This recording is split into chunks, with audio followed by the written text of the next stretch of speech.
IIM UPSC tuitions only in Tirumala IAS institute Chaitanyapuri. Call చేసి ఇప్పుడే join అవ్వండి. నమస్తే, వెల్కమ్ టు సుమన్ టీవీ. నేను జానకి. ఈ రోజు అయితే ఒక వీడియో వైరల్ అవుతుంది. ఆ వీడియో గురించి కూడా నేను ఈ రోజు మీకు చెప్పే ప్రయత్నం చేస్తాను. విద్యార్థుల్ని క్రమశిక్షణలో పెట్టేందుకు ఓ గురువు వినూత్న ఆలోచన అయితే చేశారు. విద్యార్థులు చేసిన తప్పును తన తప్పుగా భావించి తనకు తాను శిక్ష వేసుకున్నారు. ఎంత చెప్పినా అల్లరి తగ్గించడం లేదని ఓ స్కూల్ హెడ్ మాస్టర్ గుంజలు తీయడం జరిగింది. విజయనగరం జిల్లా బొబ్బిలి మండలం Penta ZP high school head master పాఠశాల ప్రాంగణంలో విద్యార్థులను హాజరుపరిచి వారితో స్టేజ్ పై నుంచి మాట్లాడారు. విద్యార్థుల ముందు సాష్టాంగ నమస్కారం చేసి గుంజలు కూడా తీశారు. ఆపై తాము కొట్టలేము, తిట్టలేము, ఏం చేయలేము, మీ దగ్గర చేతకాని వారిలాగా చేతులు కట్టుకుని ఉండాల్సిన పరిస్థితి వచ్చింది అని ఆయన ఆవేదన వ్యక్తం చేయడం జరిగింది. ఇలా చేస్తేనైనా విద్యార్థులు అల్లరి మాని బాగా చదువుకొని మంచి మార్కులు తెచ్చుకుంటారనే ఉద్దేశంతో ఆ హెడ్ మాస్టర్ ఇలా చేశారని స్కూల్లో టీచర్స్ కూడా చెప్తున్నారు. ఇక ఇదే విషయంపై మరింత సమాచారం విజయనగరం ప్రతినిధి మా పద్మ అందిస్తారు. మరింత సమాచారాన్ని ఆమెను అడిగి తెలుసుకుందాం. ఎస్ పద్మ, ఈ రోజైతే మనం ఒక వీడియో చూసాం. ఆ వీడియో కూడా హెడ్ మాస్టర్ వీడియో చాలా వైరల్ అయింది.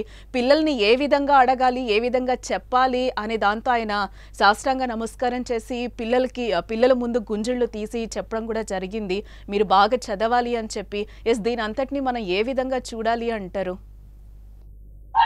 Yes Janaki, right. ఏదైతే ఈ రోజు విజయనగరం జిల్లా బొబ్బిలి నియోజకవర్గం పెంట గ్రామం జడ్పీ హై స్కూల్లో హెడ్ మాస్టర్ రమణ చేసిన పని ప్రతి ఒక్క విద్యార్థి, అలాగే విద్యార్థి యొక్క తల్లిదండ్రులు కూడా ఆలోచించాల్సిన అవసరం ఉందని అయితే చూడొచ్చు.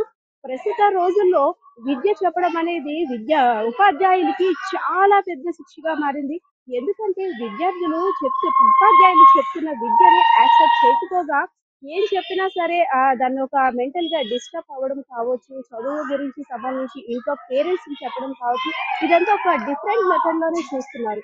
ఉపాధ్యాయులు ఎవరైతే విద్యార్థులకి చదువు గురించి చెప్తున్నారో, అదే విధంగా ముఖ్యంగా డిసిప్లిన్ వ్యవహారానికి వస్తే చాలా మంది విద్యార్థులు హెయిర్ స్టైల్ కావచ్చు, డ్రెస్సింగ్ కావచ్చు, వాళ్ళు యూజ్ చేసే మొబైల్ యాక్సెసరీస్ కావచ్చు, దీని గురించి వాళ్ళతో ఎంతగా మోటివేట్ చేస్తూ వాళ్ళకి చెప్పినా సరే యాక్సెప్ట్ చేయటం లేదు.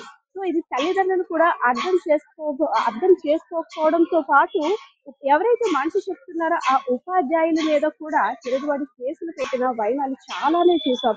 సో ఇదంతా చూసి విసిగి వేసారిపోయి విద్యార్థులకి ఏ విధంగా చెప్పాలి, కొట్టడమా మాకైతే అవ్వదు, కొట్టే హక్కు కూడా లేదు, సో ఇంకెలా చెప్పాలని ఆలోచన రావడమే కాదు, ఆ ఉపాధ్యాయునికి ఒక వినూత్న పద్ధతిలో ప్రతి ఒక్కరికి చేతులు జోడించి సాష్టాంగ నమస్కారం చేసి, ఇంకా మీకు ఎలా చెప్తే అర్థమవుతుందో, ఇది మా యొక్క బాధ, దయచేసి విద్యార్థులు అర్థం చేసుకోండి, మీ భవిష్యత్తు కోసం మేము ఆలోచిస్తున్నాం. ఎందుకంటే ఉపాధ్యాయులున్న ప్రాంగణం అంతా కూడా దేవాలయంగా భావిస్తుంటాం.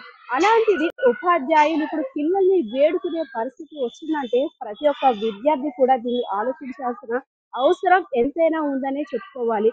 ఒకవేళ విద్యార్థులు మార్కులు గమనించాలి. ఎందుకు అంటే ఎస్ పద్మ, ఇక్కడ మనం ఇంకోటి కూడా గమనించాలి. ఎందుకంటే ఏపీలో టోటల్గా మనం చూసుకుంటే అంటే గవర్నమెంట్ స్కూల్స్ ఎక్కడెక్కడ ఉన్నాయో వాటన్నిటిని కూడా చాలా డెవలప్ చేస్తున్నాము అని చెప్తున్న పరిస్థితి కూడా మనకి చాలా వరకు కనిపిస్తుంది. ఈక్వల్ టు ప్రైవేట్ స్కూల్స్తో పాటు మేము వీటిని కూడా డెవలప్ చేస్తున్నాము, పిల్లలకి కూడా ఇంగ్లీష్ రావాలి, చాలా ముందుకు తీసుకువెళ్తున్నామని కూడా గవర్నమెంట్ చెప్తున్న పరిస్థితి కనిపిస్తుంది. ఇదే నేపథ్యంలోనే ఈరోజు అక్కడ మనం హెడ్ మాస్టర్ గుంజలు తీయడం, వాళ్ళని బ్రతిమలాడడం కూడా మనం చూసాం. ప్రైవేట్ పాఠశాలకి ధీటుగా గవర్నమెంట్ స్కూల్స్ కూడా, గవర్నమెంట్ పాఠశాలలో కూడా ప్రతి ఒక్క అంశంపై ప్రభుత్వం దృష్టి పెడుతుంది. విద్యార్థుల పైన వాళ్ళకి నేర్పించే బోధన కావచ్చు, ఇంగ్లీష్ ఫ్లూయెన్సీ కావచ్చు, ప్రతి ఒక్క అంశంపై విద్యార్థులకి ఎంత చెప్తున్నా సరే వాళ్ళు యాక్సెప్టింగ్ విధానం అనేది డిఫరెంట్ గా ఉంటుంది. ఉపాధ్యాయులు గతంలో చూసుకున్నట్టయితే ఉపాధ్యాయులు క్లాస్ లో ప్రతి ఒక్క విద్యార్థిని క్షుణ్ణంగా పరిశీలించి ఏ విద్యార్థి ఏ సబ్జెక్ట్ లో వెనకబడ్డాడు, వాడి యొక్క మెంటాలిటీ, ఆ విద్యార్థి యొక్క మెంటాలిటీ క్లాస్ లో ఏ విధంగా ఉందో పేరెంట్స్ కి చెప్పేవారు. సో ఆ పేరెంట్స్ కూడా దాన్ని యాక్సెప్ట్ చేసి విద్యార్థులకి ఇంటికి వెళ్ళిన తర్వాత పిల్లలకి చెప్పే రీతిలో చెప్పేవారు. కానీ ప్రస్తుత రోజుల్లో అంటే ఈ ఘటన చూస్తున్నట్టయితే, ఆయన వేడుకుంటున్న పరిస్థితి చూస్తున్నట్టయితే చాలా సార్లు విద్యా తల్లిదండ్రులు కూడా చెప్పి ఇంకా ఎటు నుండి అయినా మాకే బాధ, విద్యార్థులు చదవకపోతే అటు ప్రభుత్వం నుండి కూడా సరైన రిజల్ట్ రాలేదని మా మీద ఒత్తిడి పెరుగుతుంది. అలా అని విద్యార్థికి ఒక వేరే పద్ధతిలో చెప్తే వాళ్ళు ఎలా యాక్సెప్ట్ చేస్తారో, మెంటల్ గా డిస్టర్బ్ అవుతారో అనే ఆలోచనతోటి ఈ విధంగా సాష్టాంగ నమస్కారం చేసి బెత్తంతో దండించే రోజులు పోయాయి. మంచి మాటలతో కూడా విద్యార్థులు అర్థం చేసుకోలేకపోతున్నారు. మా గోడు వినండి. మా ఉపాధ్యాయుల యొక్క బాధని అర్థం చేసుకోండి. ఈ రోజు ఎనిమిది విద్యార్థుల ముందు ఒక ఉపాధ్యాయుడు సాష్టాంగ నమస్కారం చేసి చేతులు జోడించి గుంజీలు తీసుకున్నారంటే ప్రతి ఒక్కరు కూడా ఆలోచించాల్సిన అంశమే కదా. ఇది కేవలం విద్యార్థులు మాత్రమే కాదు, విద్యార్థి యొక్క తల్లిదండ్రులు కూడా ప్రతి ఒక్కరు ఆలోచించాలి. ఇంకొకటి కూడా పద్మ, అంటే స్కూల్ కి పంపించేస్తున్నాం మొత్తం టీచర్సే చూసుకుంటారు అని చెప్పి కూడా పేరెంట్స్ వదిలేస్తున్న పరిస్థితి కనిపిస్తుంది. కొన్ని మనం ప్రైవేట్ స్కూల్స్ కి వచ్చే వరకు చూసుకుంటే ఏదన్నా కొట్టినా కూడా టీచర్స్ మీదకి అగేనెస్ట్ గా పేరెంట్స్ వెళ్తున్న పరిస్థితులు కూడా మనకి చాలా స్కూల్స్ లో చూసాం. అలాగే కాలేజెస్ లో కూడా పిల్లలు ఎంత ఒత్తిడికి గురవుతున్నారో కూడా మనం చూస్తూనే ఉన్నాం.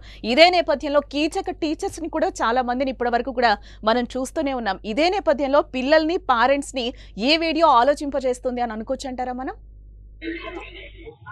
ఎస్ జానకి, రియల్లీ నిజంగా ఈ వీడియో ప్రతి ఒక్కరు కూడా, ప్రతి ఒక్క పేరెంట్ కూడా ఆలోచించాలి.